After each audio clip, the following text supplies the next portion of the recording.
Hello guys, in this tutorial you will learn how you can invite someone in the Spotify desktop application as a collaborator to your playlists.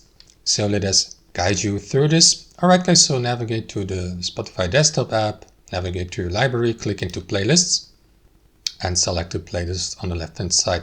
Or you may expand the given folder if you have saved your playlist there. So guys, here for the given playlist, click into these more options here. And then navigate to invite collaborators. And that's it.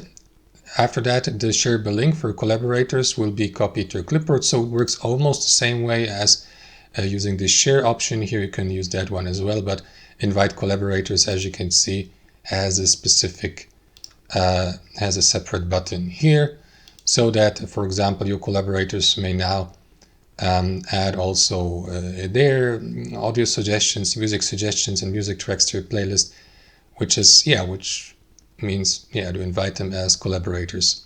And that's it, guys. Thanks for watching, and I'll see you next time.